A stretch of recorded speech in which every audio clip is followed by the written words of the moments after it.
میں پڑھ رہا تھا کہ حضرت مولا علی کرم اللہ وجہہ الکریم کو کسی نے جا کر کے اس روح فرسا واقعہ شہادت کی خبر دی کہ امیر المؤمنین کی روح پرواز کر گئی ہے،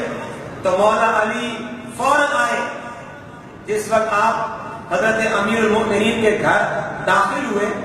تو آپ نے دیکھا کہ حضرت عمر فاروق کا جسد اطہر ایک کپڑے میں لپٹا ہوا موجود ہے۔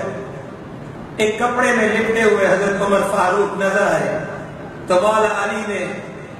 حضرت عمر فاروق رضی اللہ تعالیٰ عنہ کے چہرے سے کپڑا ہٹایا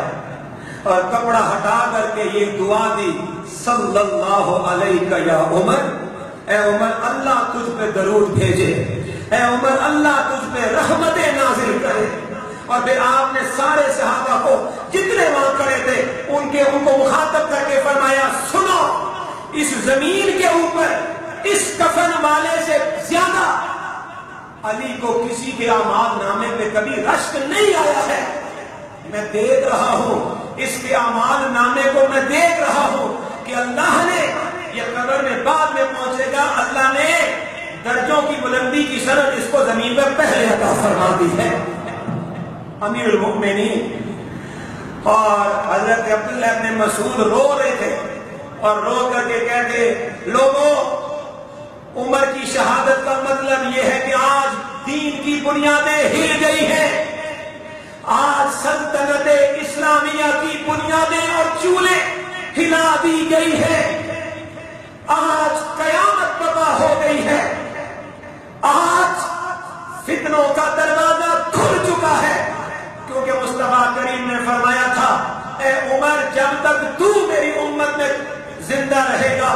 فتنوں کا دروازہ بند رہے گا، جس دن تجھے شہادت کا جام اللہ عطا کرے گا اور تو دنیا سے چلا جائے گا، بس اس دن کے بعد فتنوں کا دروازہ کھلے گا۔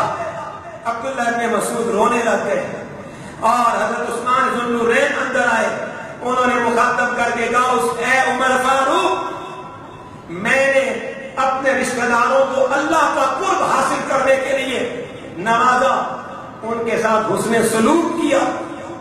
لیکن تجھ جیسا بہادر آدمی میں نے نہیں دیکھا کہ تو نے اللہ کے قریب ہونے کے لیے